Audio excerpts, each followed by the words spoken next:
Hello and welcome to the latest webinar for Emergency Services Times. I'm Catherine Levin and I'm the editor of Emergency Services Times. This is our second Q&A special today, where we will be getting into the detail about JESIP. In our webinars, we ask our speakers to share their work, insights and thoughts on the future. And we've had some questions in advance and we'll be integrating those into our conversation today. We also would like you to ask us questions as we go along. You'll see a Q&A function on the side, so pop your question in there and could you make it short, and we will come to them as we can through the conversation. You'll also receive CPD accreditation for joining us today. We will provide that after the live recording, and then if you're watching us on catch up, you'll get it towards the end of the month. Our plan today is to run for 50 minutes in total. So let's get started. I'll wait for my panelists to join me on screen. Great. I'm delighted to introduce Matt England and Chris Dingle. Matt is the head of the National JESIP team and Chris is the JESIP delivery manager. Welcome to you both. Afternoon. So let's start off with finding a little bit about you. So I know that you're both new in your roles relatively, and we'd like to find out a little bit about where you've come from and what brought you into the team that's brought you out of your day jobs to join this national project. So Matt, can I come to you first? Thanks, Catherine. Yeah, hi. I'm a nurse and paramedic by background. I've got about 32 years in the NHS and a couple of years overseas experience. Came to the team because I'm passionate about multi-agency working, interoperability working, and doing the best thing for our public and patients. Brilliant. And Chris? Yeah, so thank you for having us. I am civilian staff and came from Surrey and Sussex Police. I spent most of my time either working in control rooms or doing emergency and contingency planning. And again, much like Matt, a lot of my work is focused on working with other people, and I really believe in making this as good as it can because it makes such an important difference. So how fascinating. You come from very different parts of the emergency services world. Is it just the two of you? Do you have other people working with you? So we have a team. There's around about 8 of us in the team, along with our associates. So we have comms and engagement lead. We have police officers, various roles. So I have a police practitioner. I have a police officer doing transformation for us. And there was a couple of fire officers in our practitioner team and a paramedic in our practitioner team, along with our wonderful business support officer who comes from a police background as well, Katie, who keeps us all in line. Excellent. That's everybody needs someone to keep them in line. Good to hear. So let's talk about JESIP then. I'm assuming that the people who've joined us today, we have 428 people registered to watch this webinar today. And I just wonder if we could give them a quick elevator pitch. So tell me about JESIP in a nutshell so that we can then carry on with our conversation and answer some of these questions. So what is it all about, Matt? Give us the quick elevator pitch. So JESIP is all about, as it says in the middle of the joint decision model, working together, saving lives and reducing harm. And that can be at an incident, before an incident, planning events, all sorts of things. So it's a good set of methodologies that come together that should, if they're applied correctly and at the right time, bring about success in either response or the way events and other exercises and things go. So it's tried and trusted methodology, but we're constantly doing research and other activities to test things like the level of embeddedness and engagement with JESIP. And we know we've had times where JESIP hasn't worked well, but we've also got lots of times where JESIP's worked really well. And we know that it's a good methodology to make your event run and make sure that you work really, really well with partners, not just blue light partners as well, partners around the whole range of Category 1, Category 2 responders, volunteers, military. Anybody that's going to come along to your response should be included. Okay, so the breadth is clear there. The origins, I believe, came from 7/7, originally 2005. The original thinking about this. So we're 20 years on, aren't we? That was one of a number of the precursors, and it's developed over time. And of course, the most significant, probably sort of poignant moment in more recent times would have been the Manchester Arena bombing and the subsequent inquiry. But there have been if you look back to the Pollock report, identified, this is not an issue that's new. It's a perennial issue, and it's something we need to continue to work at to make sure that JESIP is embedded, because it does make a difference. Yes, the same problems arise again and again. Communication, co-location, all those things, and that's what we're really working hard to make sure that all those things aren't repeated. So lessons identified actually really do become lessons learned. Yeah, and I think that's sort of the interest in this today suggests that people are still learning. It is still embedding. It isn't just it's all sorted. So something for us to learn today. So let's get into it. So Chris and I were having a chat last week when we were briefing for this, and he was telling me about an exercise that he went to the Channel Tunnel. And I sort of was talking about that. And I just wondered if, now that you're going out and about with your JESIP hat on as national, is it what you expected to see? So Chris, you might not be specific perhaps about the Channel Tunnel, but generally on your visits, are you seeing JESIP in action? Does it look like what you expected? I think in general terms, if you look at the sort of the command level or the specialist functions, JESIP's pretty well embedded there, and the application is clearly evidenced there.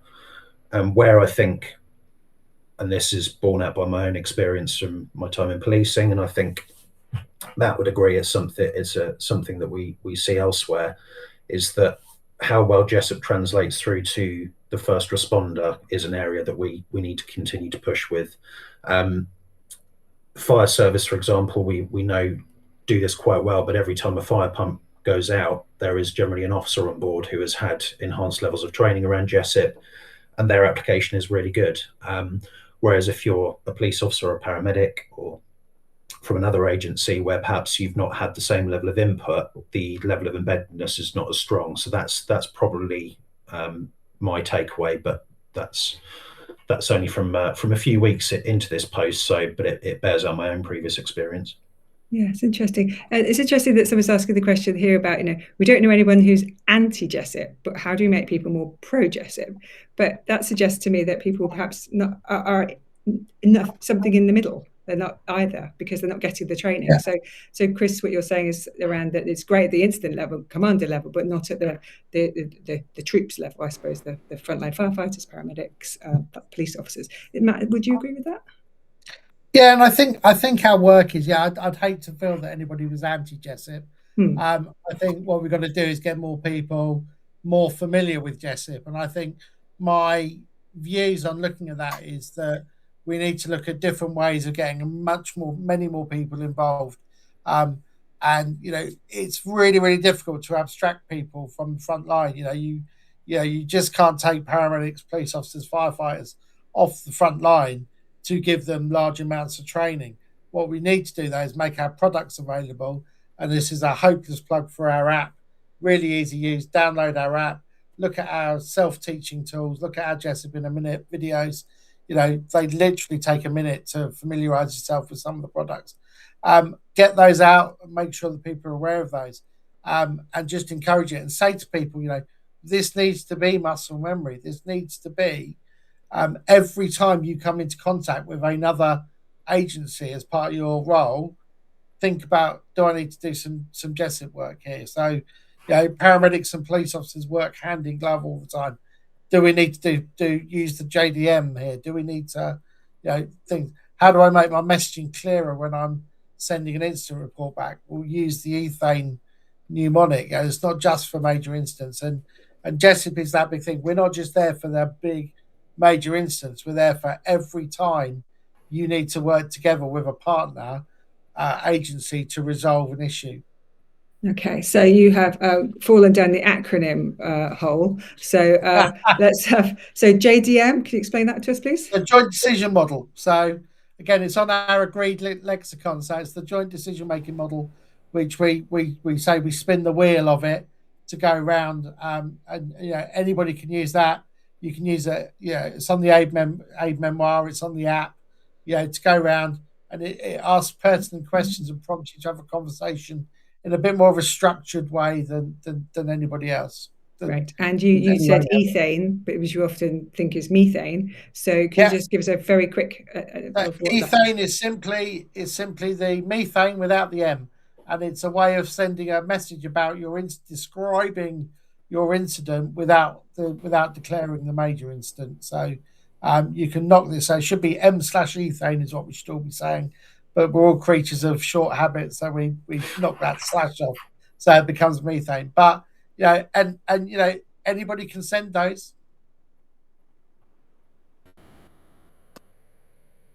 Now, so we're going to look at a question we've got in advance. We're going to carry on this conversation from Andrew Brown from Cambridge and Hertfordshire Police. He asks, is there any national data to show how the use of JESIP and methane has improved response to incidents and major incidents? So how do we know it works? So we're engaged on a really big assurance program, and we're visiting every single police, fire, and ambulance service in England and Wales and the Isles. We're doing a peer review process with them, and that gives us lots of information. And we go in and we do go and see different responders, commanders, trainers, strategic leads, and that allows us to gauge levels of engagement.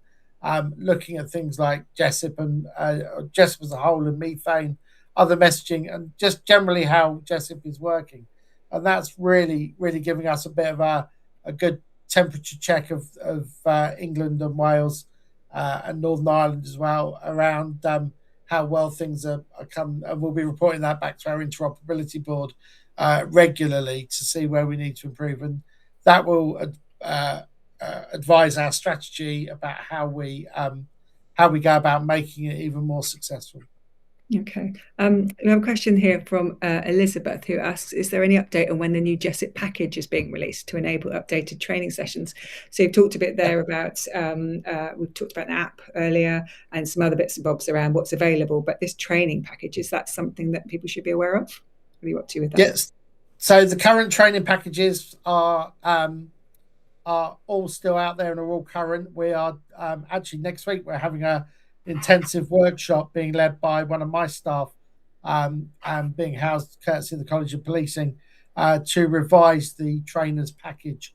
So everybody out there who's a registered trainer with us will be shortly getting updated. We hope to have that out by the end of this financial year for general release, sort of April time. So there's a bit of work to do on just updating a few things on that, and then that will be out shortly.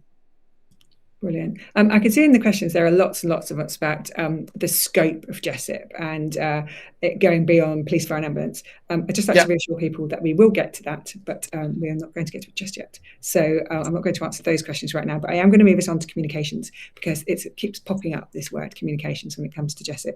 So let me come to you, Chris, in terms of the broad question. So Colin Smart from TSG Associates asks us, how can JESIP assist communications in major incidents? You've made a few references, but if you're going to be touting JESIP as the way to do things, how is it going to help you? How's it going to assist communications? So there's a few things there. I mean, I think, and I'm going to shamelessly plagiarise an analogy that one of our associates used with some of our visits recently. But if you look at an emergency response, every service that's responding will have their own way of approaching that through their own lens, and they will refer to things, as we've already talked about here, with acronyms that probably won't necessarily make much sense to those that are not initiated from their service. And police will speak police, fire will speak fire, ambulance will speak ambulance, and what we should all be doing is speaking JESIP. It resolves the issue with misunderstanding, with not having that shared situational awareness of what's going on and understanding the risks that you're facing. So the key things about the doctrine really is it's meant to be getting everybody to work together in a collaborative way and effectively communicate. And that means using plain language, not using jargon, and making sure that you're sharing information effectively. And again, if you look at where things haven't worked when it's come out of inquiries, it's generally been because people haven't been sharing information effectively or haven't understood the information that was being shared. So that's why it's particularly important. So does that mean shared understanding of all these acronyms? Is that what that boils down to? Well, that's, if you don't use the acronym and you just say, if you Matt was giving an example earlier about if you say I've got 100 patients who need TXA to go to an NTC, well, that might mean something in the health world. In my background in policing, I might not understand that well. Whereas if he turns around and says I've got 100 patients who need transomic acid and need to go to a major trauma centre, that's much more intelligible to somebody who's not a specialist in that function. Okay. So that goes just nicely onto a question here from Kev Topping, who is from Lancashire County Council. I'm thinking he's from the LRF, another acronym, Local Resilience Forum. Who asks, is the JESIP team looking at offering best practice of guidance around modernising multi-agency call cascades to make sure methane can be issued simultaneously? Now, first of all, can we explain what a call cascade is, and then can you answer the wider question? So, Matt, let's come to you. Yeah, thanks, Catherine. Yeah, so call cascading was the effect of getting the message out across agencies or individuals and organisations. Normally starts with one person phones two, the other person below them would phone two. But now we've got IT systems that will do that. I'm not going to name any of the individual IT systems that are available, but suffice to say there are quite a few out there, and they're very well known. And what I would say is that if any of those systems don't include the ability to incorporate a methane message, then I wouldn't be using them, because the whole point of it is to get as much information out in as succinct a way possible. And certainly I'm aware that those media are the way to easily put in the contents of a methane message into that, and then ping it out, and you can hit, rather than taking 20 minutes to phone 100 people, you can get to 100, 200, 300 people in 20 seconds. So yeah, definitely I would say that's it. It's not for us to advocate an individual system. It's for us to advocate the principles of any system that should be considered, really. Yeah. So Kev's question is around offering best practice and guidance for modernising the cascades. Are you saying that the principles are sound? I think the principles are sound, is that you still need to do those arrangements. Who needs to know? When do they need to know? What do they need to know? And the who and when has to be very much tailored for the local area and the local arrangements. But the what can be well covered off with the use of the methane mnemonic. Yeah. And then there's another question here from Will, who asks, how can teams leverage tech to encourage interoperability through the JESIP model? So you mentioned there that there are tech solutions to call cascades, but there'll be tech solutions in other aspects of working. So how can they do that? So tech solutions are there. So again, sorry, plugging our app, but you can text and you can email your methane and other things to the relevant people from that.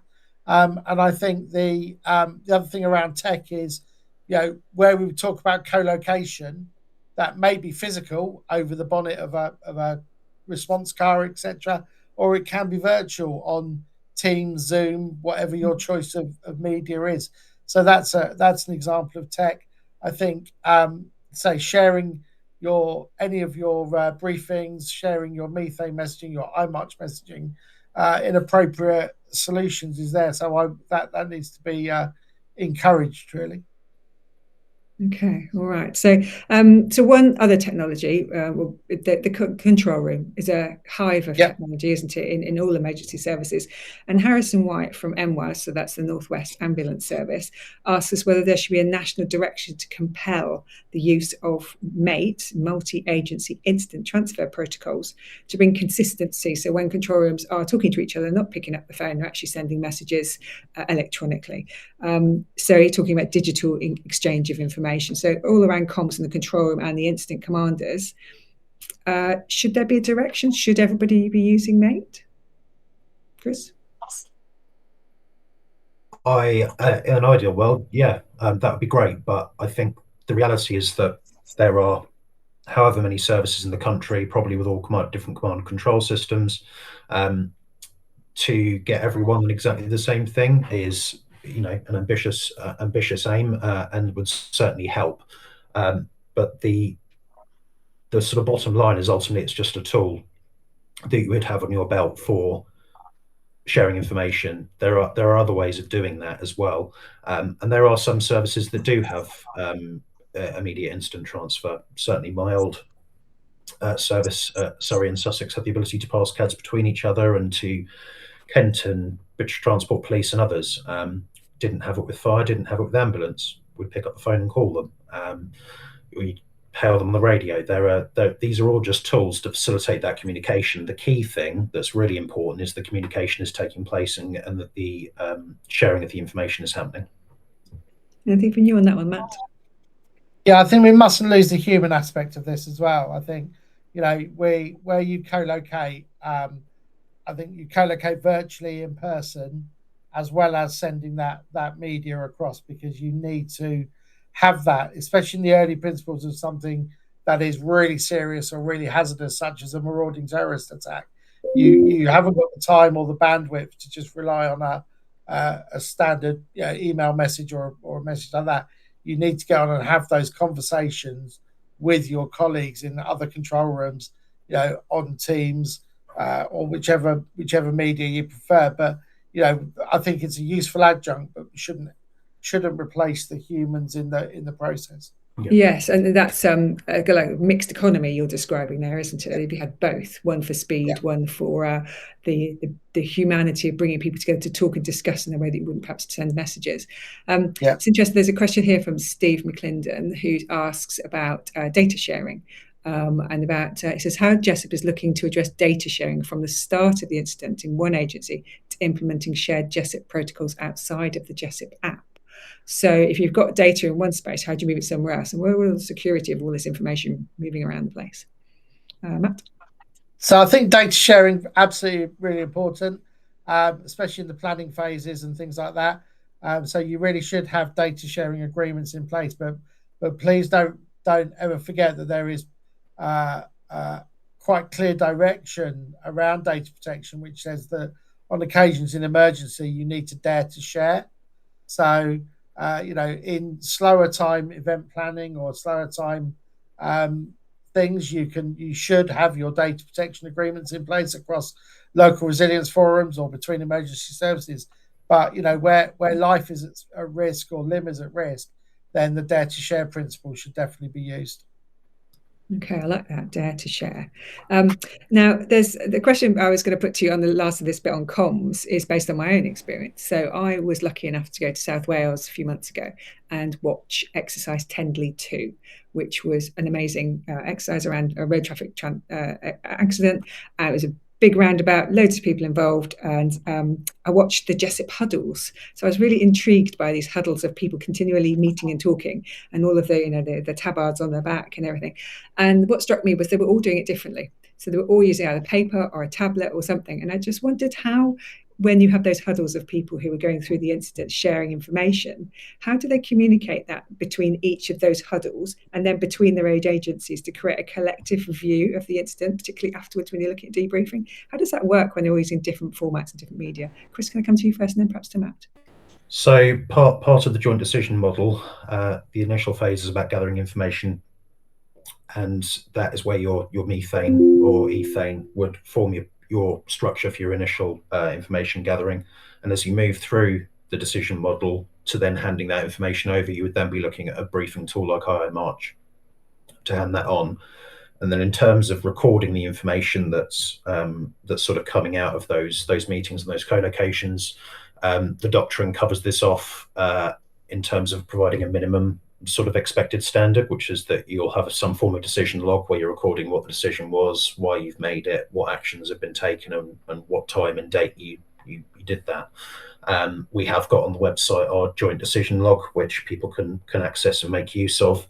We're also aware that different services have different protocols around just recording decision making as well. So provided it meets that minimum standard and it's being done in a consistent way, I think that's the key thing for us. Whether that's paper or electronic, it will be specific to the service. From my own experience, there are sometimes issues with using electronic. If you're particularly in a field somewhere and you're trying to record on an electronic decision log, that can be challenging if you haven't got signal. But I suppose the other thing I'd say is that where possible, using a logist to help record those decisions is a really effective thing to do as well.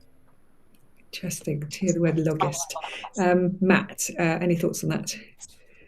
Yeah, absolutely. Using the templates, say your joint methane message as well. So once you've got to an incident and you've probably sent as an individual agency either an ethane or a methane.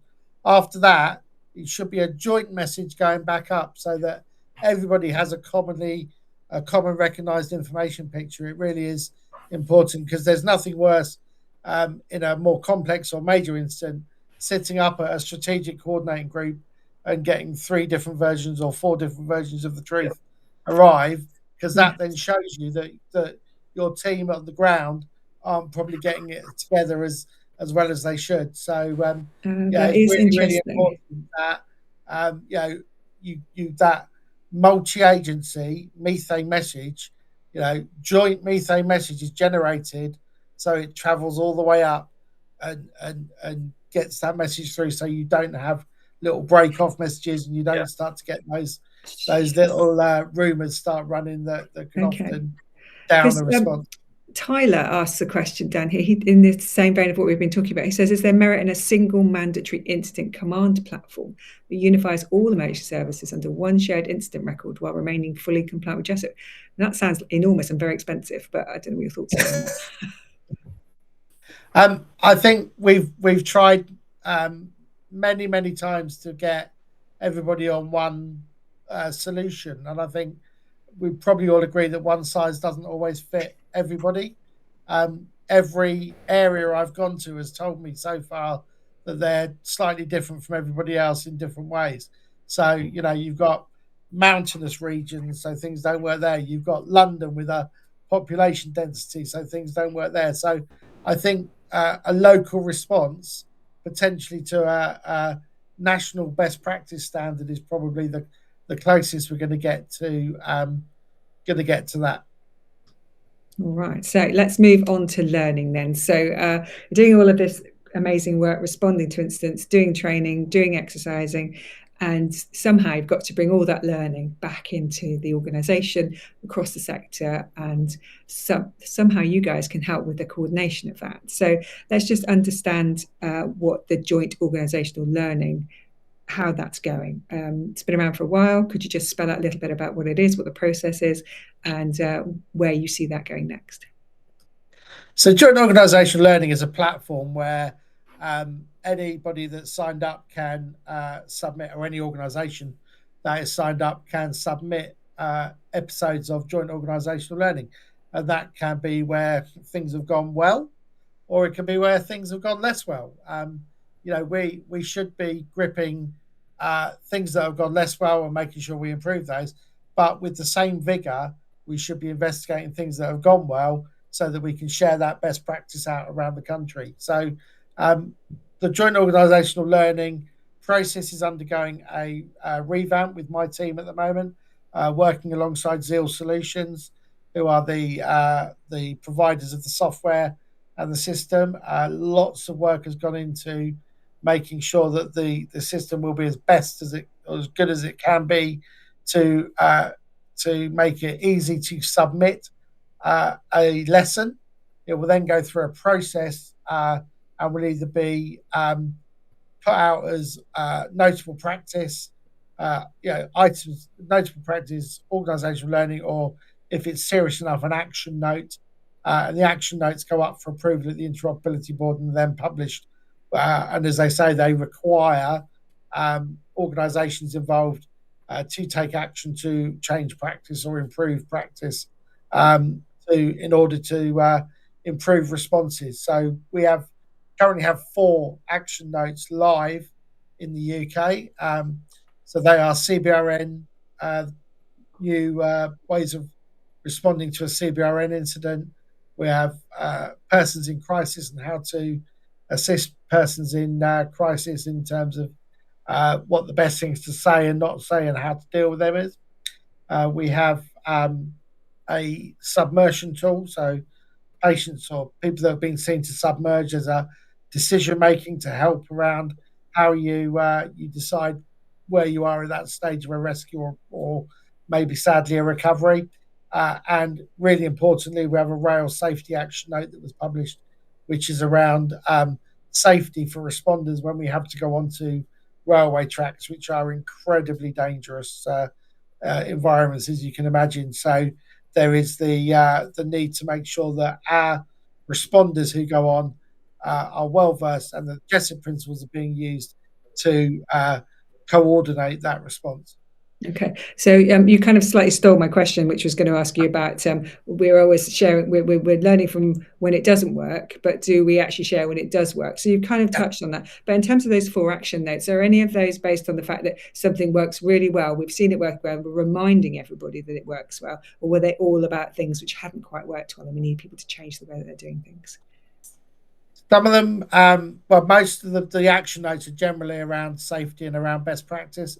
So sadly, a couple of years ago, a police officer was hit by a train whilst attempting to respond to somebody on the railway tracks and sadly lost their lives. So that is a very important critical safety note for responders to be aware of. The persons in crisis is positive, where the UK hostage negotiator and from the police have the organisation in the police have brought out some best practice guidelines from knowing that first responders deal with people in crisis a lot. So now they want to make sure that they've got some training and some baseline training to really help those people without endangering themselves before going onto a scene. So there are lots of good things there. The best practice stuff does come out. Generally, it comes out as notable practice. So where things have gone well, it will be issued as a notable practice. Okay, well, that's good. And is that all publicly available, or are they just to people who have a login through JESIP, or how does that work? They come out through our JESIP single points of contact. So each organisation, including LRFs and others, have a single point of contact, and we publish to those single points of contact. Okay, right. I have a question here on related to Joel from Alistair, who asks, are there any improvements for searchability on Joel?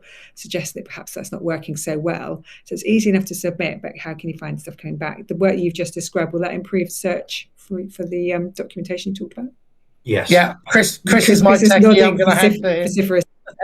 Chris, want to just share a bit about that? Going into another meeting after this on the Joel update, and that's one of there's a range of things that we've tried to address with this, and Chanel, our team leader, has been working really hard on trying to make sure that the improvements that need to be made have been clearly articulated. So we're working really hard to try and make sure that gets rolled out, because we appreciate that having a system like this, if it's really important for the work that it's doing, but it needs to work for the end user, and then we'll be doing some user acceptance testing before we launch, so just to make sure that we've had that sense check. Good. Okay, good to know it's going to improve. And in terms of training, so that's about the learning that comes at the one end, but the other end is the training side of it. Just want to pick up a question here from Dean, who asks about getting JESIP training for the threat team within a police service. Talks about, question's gone off my screen. But anyway, in terms of training, do you offer that to all elements of police fire ambulance? We'll come on to the non-police fire ambulance in a minute, but can they just get training so that all elements of the staff can know about JESIP? Is that available from you guys? So we produce the materials, and each organisation has or should have a number of JESIP trainers within, and those JESIP trainers can access that. There's also a lot of resource on our website, so I would point everybody to our website, where we have our all staff e-learning website training tool. There are a whole plethora of things there, but go to your is it normally your emergency preparedness team or your training teams and ask them about JESIP, and they should have a JESIP trainer who can talk you through everything that you need at your level. Brilliant. Okay. And it's a bit slightly left field, but I'm going to ask you because I've just spotted it. So Robbie asks, why are you not visiting sites in Scotland? So on your trips, when you're going out and about, we talked about training now, we talked about learning how people put things into the system. But in terms of you two and how you're getting out and about and sharing the love of JESIP, do you have plans to go to Scotland? So we have been to Scotland. We were in Scotland last spring with my predecessor. Scotland has a slightly different setup with SMART2, which is the Oh, now you've put me on the spot. It's their resilience Scottish multi-agency resilience training unit. There you go. That's not bad. That's a new acronym for me. I didn't know that one. So well done. Absolutely. Yeah. So smart to do that along with each of the Scottish emergency services. However, we have also met with Scottish Government and we're looking at how we can work much more closely together. But we share all our lessons, we share all our materials, and smart to have a seat on our interoperability board and are most welcome partners. Good. Okay, so we covered off the Scottish question. Now, I have a question here from another one from Steve, busy asking questions this afternoon, asking about whether, in terms of the Joel solution, whether there's going to be integrating any kind of smart technologies, any kind of AI into it. I mean, AI is in every conversation I have at the moment. So let's just ask it of this one. In terms of, making sense of, because presumably you collect an awful lot of stuff now, or a lot of information, and wouldn't it be nice to kind of put a kind of fancy layer on the top of it to make more sense of it from an AI point of view? Is that something you're looking at? So we had our research symposium last week, I think it was now, which was involving a range of academics, practitioners, and industry experts looking at AI and how it can be used to enhance interoperability. So there were a range of things that we were discussing there, and we're looking forward to the learning coming out from that. In terms of Joel specifically, I think there probably would be a space in the future for us to look at whether we can have whether it be AI, machine learning, however you want to refer to it, tool for us to do advanced analysis and perhaps look at some bits. It may also form part of the search function in terms of enhancing the searchability of the site, but we don't have concrete plans to be doing, so we're not having some huge behemoth of an AI tool that we're launching with this update, if I can put it that way. It's something we're certainly thinking about, but it's not on the immediate horizon beyond those sort of limited applications I talked about. Sounds to me like a nice little project for something like the Accelerated Capability Environment, and one of these kind of central bodies that are looking at little projects just to see what works where. So maybe somebody from there is watching us this afternoon. Now, I need to bring us on to the elephant in the room and the questions. There's been loads of them, and I had loads in advance, and I have been reading about this, which is in terms of your scope. So we've talked a lot about police, fire, ambulance, but of course the emergency services world, as we know, and from the emergency services show, if you ever go there, you'll see how many people come from all across different services: search and rescue, Coast Guard, RNLI. I mean, it's very wide ranging. So the question is, does JESIP apply to those areas, and how do you embrace them in your world? Whereas a question earlier on, which was around why isn't there anybody who's not police, fire, and ambulance in your team? So let's sort of get to it then. So what's the scope to start with, Matt? What is JESIP intended for, and how do we ensure it encompasses everybody in our blue light world? Yeah, so our scope has definitely grown from 12, 14 years ago when my esteemed predecessors pulled this together, and it very much was that 3-agency focus. But the door should be open to everybody, and where there's where it's trained locally, the door should be open to everybody. If you're involved in a response, then you should be there. So whilst we say emergency services, I would say if your organisation stops doing something and responds to an incident with short or no notice, then probably you should think of yourself or that element of your organisation as an emergency service. So you should be involved. If you're involved in your local resilience forums, whether you are Cat 1, Cat 2, military, volunteers, you should be involved in those JESIP processes locally. And if people are having problems engaging locally, or if doors are being shut, then personally I would really like to know about those so that I can take some interest in those and encourage people to make sure that inclusion is there. We are an inclusive team. We've engaged with all sorts of different people, including colleagues that are overseas, and I've seen in the chat there's some overseas colleagues there as well who are adopting the practice, and we're love to speak to those people as well. So yeah, we are absolutely inclusive. If you are involved in a response to incidents to do those things, then you should be working through JESIP. There are obviously things around who funds us. So our funding is Home Office based and comes from the 3 emergency services.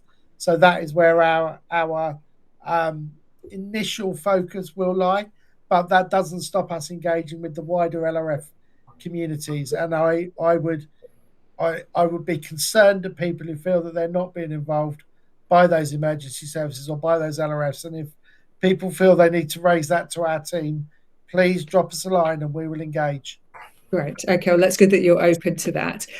Interesting that you talk about the Home Office of funding, but of course, there's all the complexity of devolved, because fire funding comes from the centre, which is MHCLG, but it's devolved in Wales, it's devolved in Scotland and in Northern Ireland. So it's kind of, and varies between police and the NHS. So it's quite complex in terms of funding. Do you just get money from Home Office? Do the devolved administrations not provide the cash? No, which we are centrally funded by the Home Office on a grant application.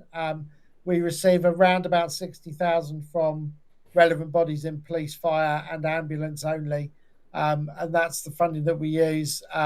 So we are always involved in a grant application somewhere is probably the best way to do it. And we're looking at next year's funding now, but we so that doesn't mean that we won't look across, and we're acutely aware that fire and rescue moved into MHCLG and the changes between NHS England and Department of Health and all those things. But we are carrying on with our message.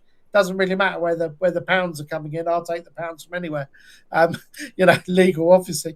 If we will reach out and we will make our products as relevant to as many people as are there. And I've made my local training team and national trainers very aware of that we should be including our colleagues from other agencies and CAT2 where appropriate in our training.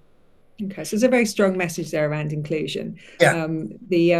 Some of my thinking was I read a recent academic paper from Liverpool University, and it was Sarah Waring and Nikki Power and colleagues writing about some research they'd done with around that piece around, is JESIP inclusive? Does it include all of these bodies? And they talked about it limiting engagement and ownership across the wide emergency community. And they talked about inclusiveness, but I think from what you've said there's a very strong message of inclusiveness, and that if people want to talk to you about this, then you're open to that. So I think that's very helpful to hear that from you. I was very sad when I read that. I'll be honest. That's not the JESIP that I promote, and I've engaged my team as they will individually tell you that they were shared, and we are looking at an action plan of how we can take that and turn that into a positive. Good. Okay. And just on that point about it being adopted by others, so there was a question, there's somebody in the chat talking about Canada who would like some information, so hopefully we'll be able to follow up on that. The Cayman Islands are using it for disaster response, which is phenomenal. And I see somebody's using it for a local scout group. So it just shows the diversity of application across the breadth of our world. Okay, so I just want to cover off the last question from our advanced question. So it just shows the merits of bringing your questions in early, because you get to definitely to answer them. From Mia Temple, who works for Shropshire Fire and Rescue Service, and this is still about the sort of scope of JESIP around. She's concerned about fire protection officers, so the ones that work on the business side, so thinking about building safety, that when there's an incident, should commanders consider alerting those so they know what's happening in that building? So just wondered if you had a view on that around how you integrate other bits of services who aren't necessarily about that frontline incident response. Chris? I think it's a good reflection of the sort of entire point that we're making really around JESIP. Is it's not just for major incidents. This is about thinking when you're taking decisions about what the impact is on others, and that could be within your own service equally as much as it could if this circumstance was to arrive. If police were putting a closure order on a property, I would suggest that they should be thinking about what the impact on other services are and sharing information. And it goes back to the original JESIP principles. There are plenty of circumstances outside of this one where we share information on a daily basis for a safeguarding basis or for other reasons. And JESIP, the entire point is it's scalable. This is not just about major incidents. This is about everyday use. So we would encourage people to be making use of it in that context as well. Okay, thank you for that. And another question, so Chris, Matt, I'll come to you on this one, which is around frontline security, how they could be more involved to help support JESIP. Now, I'm going to take this as a kind of almost Martin's Law question in terms of those people who are working in venues, different sizes, who may be confronted with an incident and need to be prepared. So that's the premise of Martin's Law, named after Vegan Murray's son, Martin, who campaigned heavily to get this legislation through. So I wonder, should we be talking to those security providers? And interestingly, David Boyle, your predecessor, has just gone to work for a security firm. So how do we bring them on board so that they are integrated at that very, very, very start of an incident before anybody else arrives? Matt? So I would probably turn it back on them and say that they've got the awareness of this. They've got the awareness of Martin's Law, and say, you know where our website is. There's a really good bit of self-learning on there around JESIP. And if you're interacting regularly with your other emergency services, if you're a security at a stadium or whatever, you'll be having exercises. You'll be doing training with them. So again, get with them, but there's some self-learning packages out there that, the JESIP principles aren't, they're not difficult concepts to grasp. And I think if you were to use or if those security staff were to use our free web-based e-learning package, then, they would get the principles and understand how we as emergency responding agencies are going to act when we turn up. But equally in the planning of where you work in those if those buildings or places where Martin's Law is going to work, there'll be exercises, there'll be training, there should be opportunities to understand how the JESIP response will roll out when it happens. And again, you go back to the thing that, all those places have, and I think of my time when I've done stadia events from the ambulance service background, there are small events and small incidents which happen in those events. Use that as your JESIP opportunity to go around the joint decision-making model, do that with the other people there so that muscle memory builds, so that come the awful day of the bigger job, it's muscle memory. You don't have to think so much about it because you know what's going to happen. Yes, there's a couple of things come to mind as you're talking. One is around the guidance that needs to come out around Martin's Law, which still isn't available as far as I know, and the role of the Security Industry Association. Are you talking to them about this? So we are involved with the rollout of Martin's Law. Is probably all I can say, is that the Home Office have made sure that we are involved in that, and colleagues and myself are part of that team looking at how that will happen. Yeah. Great. And the second point I wanted to make, that I wrote last week on Emergency Services Times about exercise Cerberus, which was done in the northeast throughout last year. A time in where Fire and Rescue Service spoke to me, Peter Heath and Stuart Nicholson from the chief team, and they talked a lot about JESIP. They talked about how it's been used. They talked about, it was based in the sports stadium. They talked about security.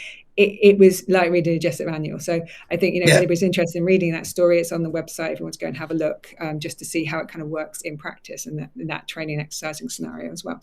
So I'm afraid we are coming up to the end of the time. I've missed out some of my questions, but I have got to all the ones from our viewers, so that's good. I'm afraid there are currently still 31 questions waiting for us. I'm afraid I can't get to them all, but I've done my best to try and whiz through them and integrate them into our conversation. So thank you for joining us with your questions. Before I let you go, Chris and Matt, I'm going to ask you to let us have one piece of advice for our viewers this afternoon. So we've tripped through an awful lot of things, through the comms, through the incredible range of acronyms, through inclusion, through learning.